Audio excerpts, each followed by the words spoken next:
Assalamu alaikum, dear students. How are you all? As you guys are preparing yourself for O level paper 1 examination of chemistry 5070, uh, I'll be solving the latest paper of O level chemistry paper 1. Um, as I shared some instructions with you guys that you need to solve this paper with a special care because it has more weightage, 30% weightage has key, and it can make or break your grade. आपका grade को बना भी सकता है और आपके grade को गिरा भी सकता है. ठीक है. You are done with paper 2, you are done with paper 4. जैसे हुए, जिस तरह भी हुए, अच्छे हुए बुरे हुए, अब वो हो गए. Those are gone. बट अगर आपका एस्टिमेट है कि you are getting a static so far, और या फिर आपका एस्टिमेट है कि मैं मुझे ए मिलेगा अगर मेरी ये परफॉर्मेंस है, keeping the performance in front of you, वो जैसे भी आपकी परफॉर्मेंस आपको पता होगा, तो उसके अकॉर्डिंगली अब ये पेपर इतना क्रूशियल है कि आप अगर ए स्टैटिक बन रहा है और आपको लगता है कि ए स्टैटिक बन रहा है, तो ये आपका ए स्टैटिक खराब भी कर सकता है अगर ये पेपर आपका खराब हो गया. और ये आपका अगर ए बन रहा है सो फार, तो ये आपके ए को ए स्टैटिक में कन्वर्ट कर सकता है. ठीक है, तो ये इसकी इंपॉर्टेंस है. सम इंस्ट्रक्शंस हैं भी शेयर्ड कि किस तरीके से इसको अटेम्प्ट करना है. Okay, we have 60 minutes. तो 60 मिनट्स में अपने इस पेपर को करना है. Obviously I will be doing it, explaining it as well. So I'll be trying to do it in 60 minutes. ऊपर नीचे हो सकता है टाइम. ठीक है, because I will be explaining it to you as well. But आप लोगों ने टाइमर लगा के कोशिश करनी है कि सो फार आप लोगों ने पेपर सॉल्व किए भी होंगे and you will be solving this paper as well. तो टाइमर लगा के इसको सॉल्व करने की कोशिश कीजिएगा. So without any delay, let's just start. We'll be reading questions quickly. Calculation वाले क्वेश्चन जैसे मैंने आपको बताया कि will be doing it afterwards. पहले हम जस्ट एक रीड करेंगे, गो थ्रू करेंगे, जिससे हम 100% श्योर होंगे. जहाँ पर कैलकुलेशन नहीं चाहिए, जहाँ पे हम 100% श्योर है कि हमारा आंसर सही होगा, तो उसको हम डन करते हुए आगे जाते जाएंगे. ठीक है, and in the last we will be doing those questions जिनमें कैलकुलेशन नीडेड होगी. ठीक है. तो इससे आपको थोड़ा आइडिया हो जाएगा कि किस तरीके से इसको सॉल्व करना है. ओके जी. First question is separate samples of water and air each have volume of 30 centimeter cube at room temperature and pressure. Pressure applied to both samples is increased. Okay. Now अब करने का तरीका क्या होगा कि आपने जल्दी जल्दी पढ़ रहे हैं ना इसको, तो अपने डाटा जो है उसको आपने सारा अंडरलाइन कर लिया. Separate samples of water. ठीक है. And air each having volume of, volume उन दोनों का क्या है? Water is liquid at room temperature and pressure, air is gas, mixture of gas, and they are at room temperature and pressure. Uh, the pressure applied to both samples is increased by the same amount at room temperature. ठीक है. एक gas है obviously room temperature पे, और एक water is liquid. ठीक है. दोनों पे, दोनों का जो है प्रेशर इंक्रीज किया जाता है by same amount at room temperature. Which law describes the volume at the increased pressure? तो कौन सी लॉ डिस्क्राइब करेगी कि वॉल्यूम क्या होगा इंक्रीज प्रेशर पर? तो यानी जब प्रेशर इंक्रीज करेंगे तो वॉल्यूम क्या होगा? Initial volume was 30 centimetre cube for both of it. तो फाइनल वॉल्यूम क्या होगा? आपने प्रेशर इंक्रीज किया. अच्छा, पहले में आप देख रहे हैं वाटर का जो वॉल्यूम है वो कम हो गया, यानी 30 से 20 हो गया, और बी में भी 20 है. अच्छा, अब आपको बताया कि लिक्विड्स दे आर इनकम्प्रेसिबल, ये कंप्रेस नहीं होते हैं. टू सम एक्सटेंट कंप्रेस होते भी हैं, बट ऐसा नहीं है कि 30 सेंटीमीटर क्यूब का वाटर का वॉल्यूम है तो 20 हो जाए. 20.999 हो सकता है, मतलब बहुत कम वॉल्यूम कम होगा. ठीक है. So straight away these two are wrong. ठीक है, ये तो दोनों गलत होगा. ठीक है, अब आ जाते हैं बाकी दो पे. और 2 के अंदर सी में आपके पास volume of water is 30 and air का जो वॉल्यूम है प्रेशर इंक्रीज किया तो वो 3 हो गया, 10 टाइम्स कम हो गया। ठीक है। जबकि यहाँ पर क्या हो रहा है कि डी पार्ट के अंदर वॉल्यूम का दोनों का वॉल्यूम सेम है वाटर का, लेकिन एयर का जो वॉल्यूम है वो इंक्रीज कर रहा है, 30 से 300 हो गया। तो ये वाला गलत हो गया। ठीक है, तो हमारा सही आंसर क्या हो गया, सी। अच्छा, मैं चाहता मैं यहाँ पे पढ़ के मुझे डायरेक्ट मैं डी ना भी पढ़ता, मुझे पता था कि ये आंसर मेरा सही है। But when you are solving the past paper, जैसे मैंने पहले बताया हुआ है आप लोगों को, you have to read all the options. ठीक है। अच्छा, ये बहुत सिंपल क्वेश्चन था तो हमने इसको राइट अवे साथ साथ कर भी दिया। ठीक है, इसमें कोई कैलकुलेशन नीडेड नहीं थी, कोई थिंकिंग प्रोसेस नहीं था। अच्छा, why does a balloon full of helium gas become smaller as the temperature? अच्छा, ये सारा पार्टिकुलर नेचर ऑफ मैटर। अच्छा, एक चीज आप नोटिस करिएगा कि जिस तरीके से आपका सिलेबस है ना, जो first topic of the syllabus, तो वो पहले के क्वेश्चंस में आपका फर्स्ट टॉपिक यानी पार्टिकुलर नेचर ऑफ मैटर आ जाएगा। ठीक है। और फिर एटम्स एलिमेंट्स एंड कंपाउंड्स ये आपका सेकंड टॉपिक है, तो उसका फिर इसके साथ साथ क्वेश्चन आते जाएंगे। सो फर्स्ट 20 क्वेश्चन जो हाफ ऑफ द पेपर है that is a bit easy, यानी वो जो आपने ग्रेड 9 10 में पढ़ा हुआ है, 9 में पढ़ा हुआ है स्पेशली, यानी बहुत बेसिक्स ऑफ द केमिस्ट्री, तो वो आपके फर्स्ट आपके 20 एमसीक्यूज होते हैं। ठीक है, तो ये स्ट्रेट अवे आप करते जाएंगे। Why does a balloon full of helium gas becomes smaller as the temperature changes from 30 degrees centigrade to 10 degrees centigrade? So helium balloon becomes smaller as temperature changes. Temperature is decreasing. Temperature is decreasing. तो हमने पढ़ा हुआ है particular nature of matter में कि as temperature decreases, volume also decreases.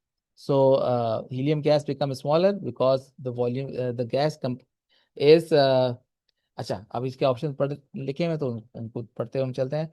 The gas condenses to a liquid, so takes up the space. 10 degree centigrade पे liquid हो जाएगा, नो, गलत। ठीक है। अच्छा, इस तरीके से आप जो गलत है उनको गलत मार्क भी कर सकते हैं ताकि कोई कंफ्यूजन ना रहे। ठीक है। Gas particle become smaller at lower temperature. Particle कैसे स्मॉल हो गया, गैस का जो एटम है वो एटम ही रहेगा हीलियम का, वो स्मॉल नहीं हो सकता। अच्छा, gas particle diffuses through the balloon and escapes।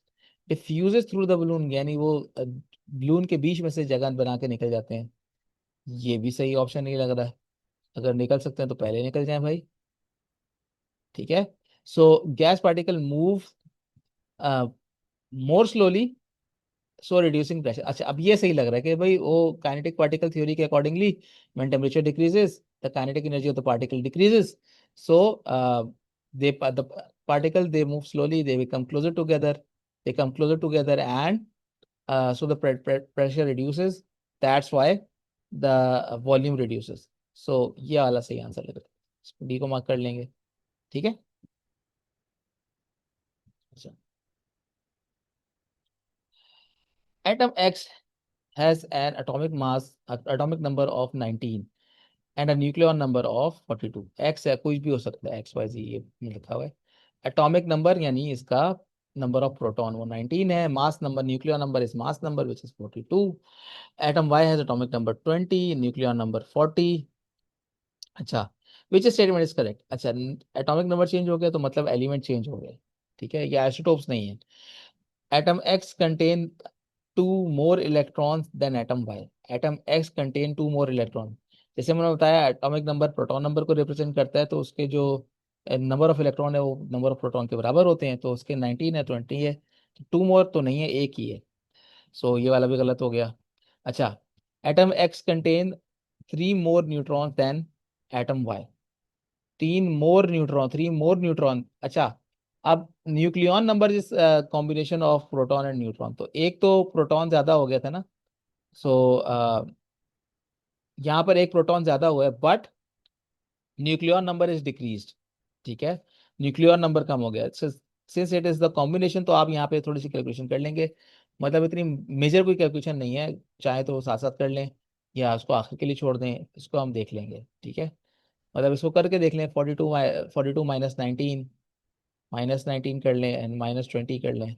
So 20 minus की है तो ये बन गया इसका नंबर ऑफ न्यूट्रॉन्स बन गया 20, और यहाँ पे क्या बन गए 23। ठीक है, सो ये सही लग रहा है हमें। सही है, ये हाथ के हाथ हो जाएगा, मतलब इसको कर लें। लेकिन हमने इस पे रुकना नहीं है, हमने बाकी ऑप्शन नहीं पढ़ने हैं, क्या पता हमने यहाँ पे क्वेश्चन को गलत की हो। ठीक है, वी आर नॉट श्योर, मतलब हम बहुत जल्दी जल्दी कर रहे हैं ना, हो सकता है कोई गलती कर रहे हो, मे बी, बट सारे ऑप्शन पढ़ने हैं इसके। Atom Y contains one more neutron than atom X, atom Y के अंदर एक वन मोर न्यूट्रॉन था, वो बात गलत लग रही है, वो तो ऑलरेडी उसका मास नंबर कम है, तो ये गलत हो गया। And atom X and Y are atoms of the same element, same element होता तो एटॉमिक नंबर सेम होता, तो ये बात भी गलत है। So B is the right answer. ठीक है, ऑप्शन सारे पढ़ने हैं। ठीक है, और कोशिश करनी है कि आपका एक एमसीक्यू पे आपका 30 सेकंड से ज्यादा ना लगे। यानी आप रीड कर रहे हैं ना, जल्दी जल्दी रीड कर रहे हैं, मतलब उसको ज्यादा प्रोसेस करने में टाइम लग रहा है, या थोड़ा सा आप समझ में नहीं आ रहा, तो आप उसको बात के लिए छोड़ दें। ठीक है, in which ionic compound do all the ions have the same electronic configuration. ठीक है, कौन से आयनिक कंपाउंड में ऑल द आयंस, अच्छा you will be needing periodic table for that. ठीक है, अच्छा यहाँ पे पीरियोडिक टेबल आपको चाहिए होगा, बेरिलियम सल्फाइड है। अच्छा, दोनों आयन यानी बेरिलियम भी और सल्फाइड आयन भी, इन दोनों की इलेक्ट्रॉनिक कॉन्फ़िगरेशन क्या सेम होगी जब ये आयन बनाएंगे, इसको हम देख लेते हैं। लिथियम फ्लोराइड है, मैग्नीशियम क्लोराइड है। ठीक है, अच्छा ये इसमें थोड़ा पीरियोडिक टेबल देखना है ना, इसको हम थोड़ा सा बात के लिए रख लेते हैं, थिंकिंग प्रोसेस है थोड़ा सा, हम रीड करते करते बस सॉल्व कर रहे हैं। ठीक है, सो मैं चाह रहा हूँ कि जिस तरह मैंने आपको इंस्ट्रक्शंस दिए हैं उसी तरीके से हम पॉसिबल करें, मतलब इसमें जो क्वेश्चंस हमारे रह जाएंगे वो हम बाद में करेंगे। ठीक है, मतलब इसमें पीरियोडिक टेबल देखना है, वो देख के डिसाइड करना है, तो हम देख लेंगे। विच ion which ion has positive charge, कौन से आयन पे पॉजिटिव, अमोनियम कार्बोनेट, ये तो सब manganate 7 has a positive charge. अच्छा, अब मजे की बात बताऊं, मैग्नेट 7 आयन, ठीक है, MnO4, ठीक है। अब वैसे इन सब पे जो है ना, यानी कार्बोनेट पे क्या, कार्बोनेट क्या होता है,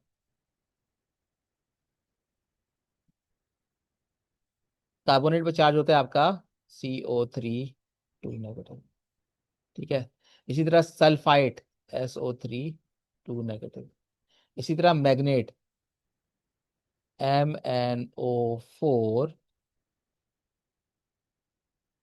माइनस का चार्ज होता है। ठीक है, अच्छा, ये सारे नेगेटिव हैं, और आपके पास फिर आपके आखिर में क्या बच गया, अमोनियम बच गया, NH4, ये पॉजिटिव होता है, तो ये एक ही पॉजिटिव है, तो इसका भी साथ साथ मार्क कर देंगे, मतलब इससे सोचना नहीं पड़ रहा ज्यादा। ठीक है, जिसने सोचना ना पड़े वो आपने मार्क कर दिया। Which row is correct, structure and bonding of hydrogen chloride, structure and bonding of diamond. Okay, so which row is correct, structure and bonding of hydrogen chloride, hydrogen chloride एक गैस होती है, अम, यानी एक तो hydrochloric acid बनता है ना जब वो पानी में डिजोल्व हो जाती है, but before dissolving in water it is hydrogen chloride gas. ठीक है, so giant covalent structure obviously नहीं होगा, सिंपल मॉलिक्यूलर स्ट्रक्चर यस। ठीक है, structure and bonding of diamond, तो diamond we all know it's giant covalent structure, so giant वाले कौन से हैं डायमंड के, ए एंड सी हैं, ऑब्वियसली सिंपल मॉलिक्यूलर नहीं होगा, तो ए और सी में से होगा। अच्छा, ए बोल रहा है कि हाइड्रोजन क्लोराइड का जायंट स्ट्रक्चर है, तो ये गलत हो गया, सिंपल मॉलिक्यूलर है, तो C is your answer for it. Moving towards next question, seventh part is seventh question is powdered calcium carbonate reacts with dilute hydrochloric acid to produce chloride, water, and carbon dioxide.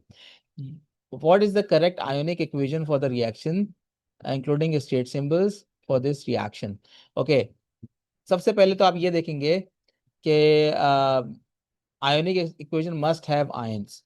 Okay, so यहाँ पे हमें पहली वाली equation में तो ion नजर नहीं आ रहा कोई भी, so this is not an ionic equation. Okay, coming towards the second one, third one and fourth one. अच्छा जी, सेकंड वन के अंदर कैल्शियम कार्बोनेट इज, अब आपको सॉल्युबिलिटी रूल्स याद होने चाहिए। Calcium carbonate is insoluble because all carbonates are insoluble except sodium, potassium and ammonium carbonate. Okay, so इसका मतलब ये है कि ये यहाँ पे सॉलिड है बी के अंदर, although ions are also there, so इसको हम अभी शॉर्टलिस्ट करते हैं, इसको शॉर्टलिस्ट करते हैं, बाकी भी देख लेते हैं। अच्छा, यहाँ पर हमें देख नजर आ रहा है कैल्शियम आयोनिक फॉर्म के अंदर, तो ये वाला तो स्ट्रेट अवे गलत हो गया। और यहाँ पर कैल्शियम आयोनिक फॉर्म में नजर नहीं आ रहा, सॉलिड फॉर्म में भी नजर नहीं आ रहा, सो ये भी गलत हो गया। ठीक है, without going into the detail के अब क्या होगा, मतलब उसके पहले आप इक्वेशन, केमिकल इक्वेशन लिखें, फिर उसके स्पेक्टेटर आयंस को कैंसिल करें और सब चीजें करें, आपको एक शॉर्ट ट्रिक से पता चल गया कि calcium carbonate is the right answer. ठीक है ना, कैल्शियम कार्बोनेट को आपने देखा कि वो सॉलिड होगा, सॉलिबिलिटी रूल चेक कर लिया आपने, याद थे आपको, फिंगर टिप्स पे होने चाहिए। जैसे मैंने बताया कि reactivity series, solubility rules, redox reaction, what is reduction, what is oxidation, and electrolysis के जो ऑयल रेग, और हमने पढ़ा था कि एनॉक्स, रेड कैट, मतलब ये सारी चीजें जो टिप्स हैं, यानी जो आपके फिंगर टिप्स पे चीजें होनी चाहिए, वो अगर आपको याद होंगे तो कि आराम से आप कर लोगे फर्स्ट गो के अंदर। ठीक है, अच्छा जी। Now eight question is a bit related to organic chemistry, but which structure shows carboxylic acid with lowest relative molecular mass? ठीक है, लग ये ऑर्गेनिक केमिस्ट्री का रहा है, but it is related to molecular mass. तो इसमें से कौन सा कार्बोक्सिलिक एसिड का मॉलिक्यूलर मास कम होगा? ठीक है, अच्छा। अच्छा, अब ये जो है ना थोड़ा सा कैलकुलेशन वाला है, अब ये कोई अगर कर ले जल्दी तो बहुत अच्छी बात है। अच्छा, अब मसला ये है कि यहाँ पे हमें नजर आ रहा है कि यार ये जो है ना, ये इसका सबसे कम मॉलिक्यूलर मास होगा, लेकिन ये नहीं है कार्बोलिक, और कार्बोक्सिलिक एसिड क्या होता है, COOH उसके अंदर होना चाहिए। सो ये स्ट्रेट अवे तो ये तो गलत हो गया। अच्छा, यहाँ पर देखा जाए तो COO बॉन्ड, COO तो नजर आ रहे हैं हमें, but carbon oxygen double bond होना चाहिए ना, एक डबल बॉन्ड होता है और एक सिंगल बॉन्ड होता है।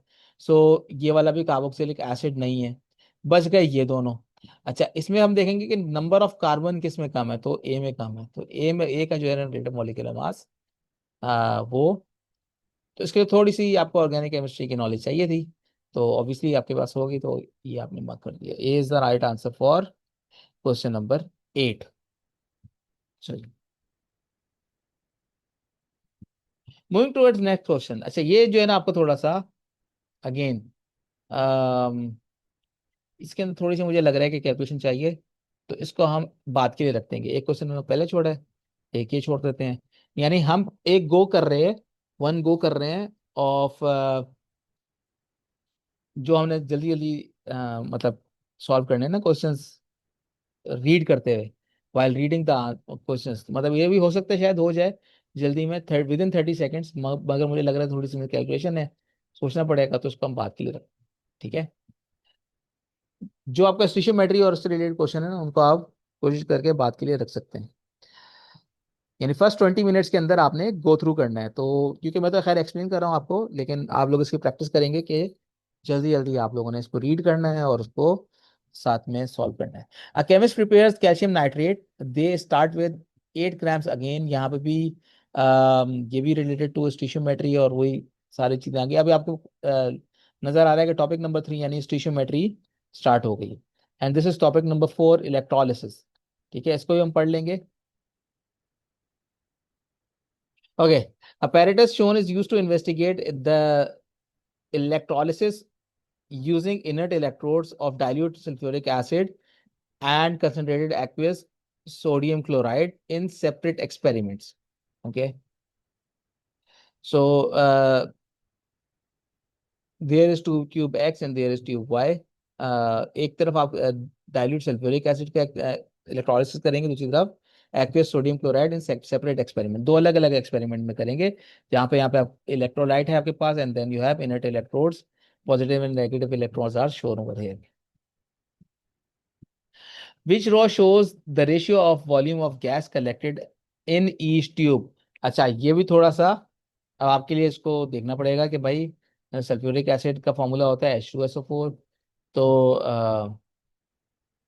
उसके अंदर हम किस तरीके से, मतलब क्या कौन सी गैस डिपॉजिट होगी, क्या होगा, और कंसनट्रेटेड एक्वस सोडियम क्लोराइड, तो उसके अंदर क्या होगा, tube X and tube Y, ठीक है, इन दोनों के अंदर गैस का रेशियो क्या होगा। तो उसके लिए आपको थोड़ा सा थिंकिंग प्रोसेस है, ये थोड़ा सा मुझे लग रहा है कि इसको हम थोड़ा सा देखते हैं बाद में। ठीक है, इस क्वेश्चन को भी हम रख देते हैं बात के लिए। ठीक है, मतलब ये 30 मिनट से ज्यादा लगाएगा ना हमारे पास, तो उसको हम सोचने के लिए रख देते हैं बात। Which statement about the reaction is correct, reaction in which number of bond broken equal to number of bonds formed always has enthalpy change zero. गलत, क्योंकि बॉन्ड एनर्जी डिफरेंट होती है, तो नंबर ऑफ बॉन्ड अगर बराबर भी हो दोनों के ब्रोकन और वो, तो उससे हमें पता नहीं चलता कि एंथैल्पी चेंज क्या होगी। तो ये तो गलत हो गया। Combustion can be either exothermic और एंडोथर्मिक, ये तो बहुत ही गलत है, क्योंकि combustion is always producing heat. तो यानी कंबशन इज बर्निंग का प्रोसेस, तो उसके अंदर तो हीट निकलेगी, तो एक्सोथर्मिक क्या होता है obviously. In exothermic reaction, thermal energy is transferred to the surrounding, so the temperature of the surrounding increases. अच्छा जी, ये सही लग रहा है, यानी इसमें एक्सोथर्मिक रिएक्शन में हम thermal energy to the surrounding देते हैं, तो ये सही लग रहा है, इसको हम अभी रखते हैं। लेकिन डी वाला ऑप्शन पहले पढ़ लें। The activation energy for a reaction is the minimum energy particle must have in order to collide. Minimum energy particle must have in order to collide, अच्छा ये जो है ना, ये बड़ा जो है ना, कुछ लोगों के लिए कंफ्यूजिंग होता है। ठीक है, कि ये activation energy is the minimum energy या मैक्सिमम एनर्जी। ठीक है, इन ऑर्डर टू कोलाइड, ये इनकी बड़ी इससे मिलती जुलती एक आध स्टेटमेंट पहले भी एमसीक्यूज के अंदर आ चुकी है, जिसमें वो राइट आंसर था, but in this case it is not the right answer. ठीक है, भाई कोलाइड तो पार्टिकल कर रहे हैं, वो कम एनर्जी में भी कोलाइड करेंगे इन ऑर्डर टू रिएक्ट। ठीक है, अगर रिएक्ट होता तो वो मिनिमम एनर्जी एक्टिवेशन एनर्जी होती है। अगर ये स्टेटमेंट जिस तरह होती है, the activation energy of for a reaction is the minimum energy particle must have in order to react, तो वो स्टेटमेंट सही होती है। But in order to collide, collide तो कम एनर्जी में भी कोलाइड करेंगे आपस में, टकराएंगे, तो वो सही इफेक्टिव कोलिजन नहीं होगा। ठीक है, वो एक अलग बात है। ठीक है, so C is the right answer in this case. तो ये आपके अगर मतलब समझ में आ रही है चीज, तो आपने इसको रीड करते करते ही मार्कर देने, मतलब इसमें वो चीजें, वो वाला फर्स्ट गो के अंदर क्वेश्चन करने हैं। मैं आपको ये पेपर सॉल्व करके देने का मकसद ये था कि जो मैंने इंस्ट्रक्शन दिए हैं मैं उनको खुद फॉलो करके बताऊं कि ये किस तरीके से आप लोगों ने क्वेश्चंस करने हैं।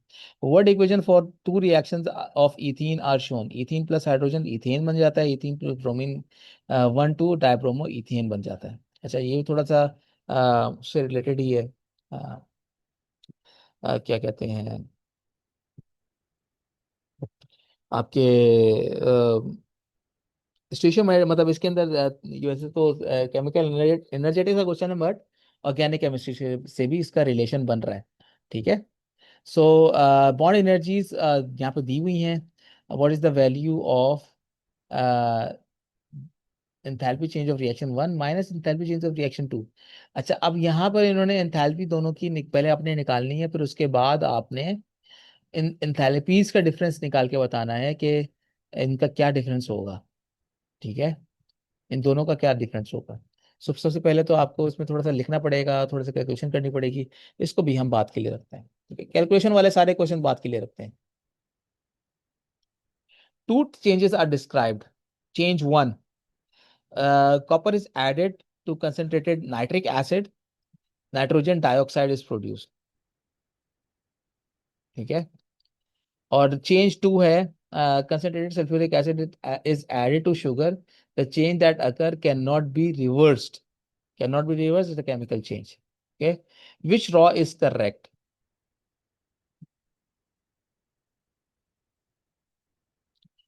अच्छा, अब यहां पर हमें देख नजर आ रहा है कि it can not be reversed.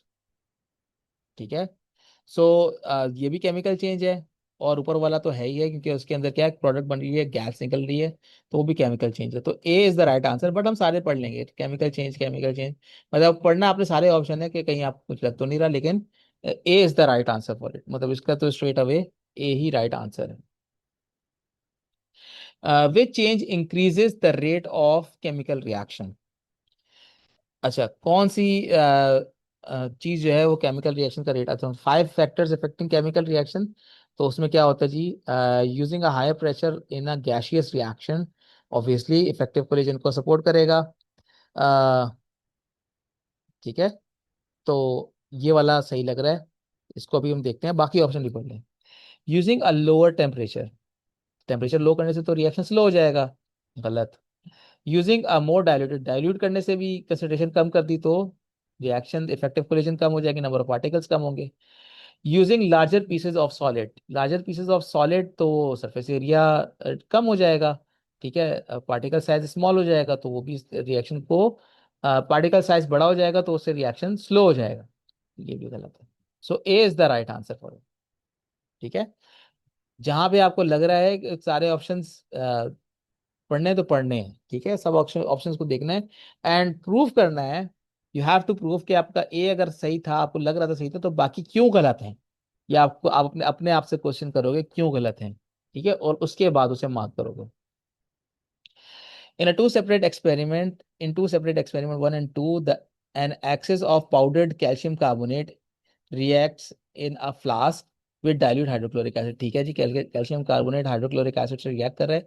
In experiment 1 volume of the carbon dioxide evolve is measured at regular time interval. In experiment 2 mass of the flask and its contents is measured at regular time interval. एक में volume of gas major कर रहे हैं, एक में अच्छा, ठीक है। The result of both experiments are plotted. अच्छा जी, पहले में अगर वॉल्यूम ऑफ गैस मेजर कर रहे हैं तो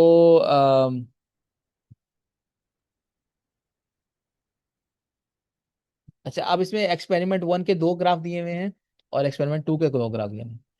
अच्छा जी, दोनों ग्राफ में आपको नजर आ रहा है कि volume of carbon dioxide was to be measured ना, तो वो आपको नजर आ रहा है कि वो तो वॉल्यूम तो इंक्रीज कर रहा है, मगर एक में आपको एक्सपोनेंशियली इंक्रीज करता हुआ नजर आ रहा है और एक में वॉल्यूम शुरू में ज्यादा इंक्रीज कर रहा था, बाद में कम हो गया। तो कौन सा सही लग रहा है। अच्छा, मुझे, मैं आपको बताता हूँ कि देखो यहाँ पे अगर गैस कलेक्ट करने की बात हो ना, so obviously as reaction proceeds, जो आपका रेट ऑफ रिएक्शन है वो स्लो होता जाता है। वाई? बिकॉज रिएक्टेंट्स की कंसंट्रेशन कम होती जाती है। अब यहाँ पे हमें नजर आ रहा है कि वॉल्यूम जो है वो it's ever increasing, volume increase करे यानी रेट ऑफ रिएक्शन वो फास्ट से फास्ट हुए जा रहा है, तो ये तो मुझे सही नहीं लग रहा। तो मुझे डब्ल्यू सही लग रहा है। ठीक है, इसको भी देख लेते हैं। अच्छा, एक्सपेरिमेंट 2 के अंदर you are measuring mass in regular time interval. अच्छा, अब रेगुलर टाइम इंटरवल पे आप मास मेजर कर रहे हैं, तो उसके अंदर दो ग्राफ है। अच्छा, दोनों में मास डिक्रीज तो हो रहा है, मगर एक में मास जीरो हो रहा है यहाँ पे जी के अंदर। अच्छा, मास जीरो तो नहीं हो सकता, ठीक है, क्योंकि अगर कैल्शियम कार्बोनेट रिएक्ट कर रही है विद हाइड्रोक्लोरिक एसिड तो कैल्शियम क्लोराइड बनेगा, तो मास कुछ ना कुछ तो होगा फ्लास्क के अंदर। ठीक है ना, यानी कुछ ना कुछ सोल्यूशन तो बचेगा। सो जी इज नॉट राइट, वाई सही लग रहा है। तो डब्ल्यू और वाई मेरे लिहाज से सही है। Which graph shows the result of two experiments, जिनमें से कौन सा जो है वो दोनों एक्सपेरिमेंट्स को शो कर रहा है। तो डब्ल्यू और वाई का जो कॉम्बिनेशन है वो मुझे सही लग रहा है, तो डब्ल्यू और वाई को मैं मार्क कर दूंगा। बाकी सारे मेरे गलत हैं, इनको पढ़ने की जरूरत ही नहीं है।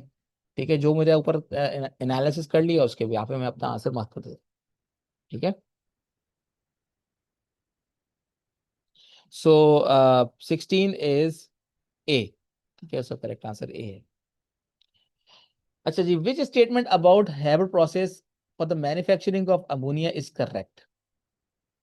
अच्छा जी, हैबर प्रोसेस जिसमें अमोनिया बनता है नाइट्रोजन और हाइड्रोजन का, at equilibrium the concentration of reactants and the products are no longer changing.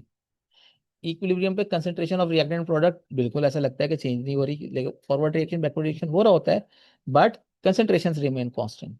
ठीक है, इक्विलिब्रियम पे होता है, बिल्कुल होता है, करेक्ट है। अच्छा जी, increasing the pressure moves the position of equilibrium to the right.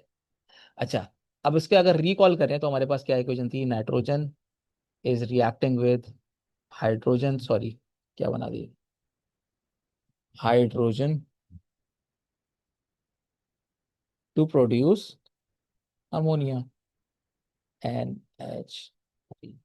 इसके दो मोल थे, इसका एक मोल था और इसके 3 मोल था। ठीक है, सो 1:3 का रेशियो। अच्छा, यहाँ पे 3 मोल होते हैं, यहाँ पे 2 मोल होते हैं, आप इसको आप रिकॉल कर लेंगे।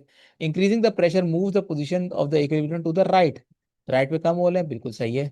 इंक्रीज करेंगे प्रेशर तो नंबर ऑफ मोल जहाँ कम होंगे वहाँ पे इक्विलिब्रियम शिफ्ट हो जाएगा, राइट पे शिफ्ट हो जाएगा। Increasing the temperature move the position of the equilibrium to the left. अच्छा, फॉरवर्ड रिएक्शन इज एक्सोथर्मिक, इसका एंथैल्पी चेंज नेगेटिव होता है। ठीक है, ये भी हमें याद है। ठीक है, फॉरवर्ड रिएक्शन इज एक्सोथर्मिक। तो ये वाली बात सही नहीं लग रही, इंक्रीजिंग द टेम्परेचर, अगर इंक्रीज करते हैं टेम्परेचर। अच्छा, एक मिनट। हाँ, ठीक है, increasing the temperature move the position of equilibrium to the left. Forward reaction is exothermic, तो जब हम इंक्रीज करते हैं टेम्परेचर ऑफ द सराउंडिंग तो एक्सोथर्मिक को सपोर्ट नहीं मिलती, एंडोथर्मिक को, बैकवर्ड रिएक्शन को सपोर्ट मिलती है, तो टू द लेफ्ट मूव करेगा। सही है जी। सो ये भी करेक्ट है। So A is the right answer according to me. ठीक है जी। इनको आपके पास मार्किंग स्कीम है, उससे चेक भी करते हैं साथ साथ। Next is acidified aqueous potassium manganate 7 is used as a test reagent. ठीक है, when it is added to aqueous solution of compound M, the color of the test reagent changes from 1. This color change shows that M is dash number 2, which is correct. Okay. अच्छा, अब इसका colour change क्या होता है? Acidified potassium manganate 7 का colour change कैसे होता है? ठीक है, फ्रॉम पर्पल टू कलरलेस होता है। सही है जी।